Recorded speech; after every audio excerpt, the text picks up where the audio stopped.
ছেলেবেলা থেকেই ক্ষুদ্র থেকে অতি ক্ষুদ্র মূর্তি বানানো তার নেশা।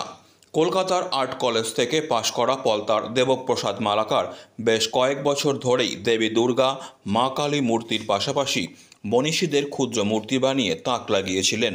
এবার তার নতুন সংযোজন মাত্র 2 সেন্টিমিটার উচ্চতার রথ। মাত্র 6 দিনের ব্যবধানে এই ক্ষুদ্র রথ বানিয়ে সকলকে তিনি চমকে দিয়েছেন। রথ তৈরিতে তিনি ব্যবহার করেছেন কাগজ, মাটি ও রং। তবে এই ধরনের ক্ষুদ্র জিনিস বানানোকে বলা হয় মিনিয়েচার শিল্পকলা। মিনিয়েচার শিল্পী দেবপ্রসাদ মালাকার বলেন, ক্ষুদ্র রথটিকে কোনো প্রদর্শনীতে তুলে ধরতে চান। এর আগে তিনি দুর্গার মূর্তি ছাড়াও নানান দেবদেবী ও মনীষীদের ক্ষুদ্র মূর্তি তৈরি করেছিলেন। অনেক দিন ধরেই মিনিয়েচার কাজ করে চলেছি বিভিন্ন মডেলকে নিয়ে। তো এই বছর আমি রথযাত্রার আগে এই রথের একটা মডেল তৈরি করলাম, যেটার হাইট উচ্চতা হচ্ছে 2 সেন্টিমিটার। এটা করতে আমার মোটামুটি 6 দিন মতো সময় লেগেছে। আর এটা করতে আমি কাগজ, মাটি, রং ইউজ করেছি। আমি চাইছি ভবিষ্যতে এটা কোনো এক্সিবিশনে দেখাবো।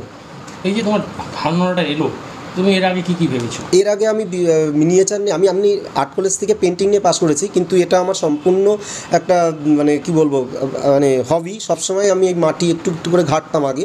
তো সেখান থেকে ভাবলাম কত ছোটো মূর্তি করা যায়। তো সেখান থেকে আমি প্রথম আরম্ভ করি দুর্গা নিয়ে, তারপরে দুর্গার থেকে তারপর আস্তে আস্তে বিভিন্ন রকম মনীষীদের মূর্তি, বিভিন্ন রকম মডেল, যেটাই ইচ্ছা হয়, যখন ইচ্ছা হয় সেটাকেই নিই। এইটার থেকেই এবছর প্রথম রথকে বেছে নিলাম।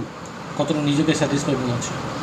দেখুন, যে কোনো শিল্পীর মনে হয় পুরো ভালো লাগাটা সবসময় মনে হয় যে আরও ভালো, আরেকটু করলে আরও ভালো হতো। ইচ্ছা তো মনে হয় যে 100% দেবো, কিন্তু মনে হয় যেন এখনও মনে হয় বাকি আছে। যতক্ষণ ইচ্ছে করতেই চাইবো, শেষ মোটে হয় না। Debprasad Malakar. Disclaimer. This channel may not promote any violent, harmful or legal activities. All content provided by this channel is meant for an educational purpose only.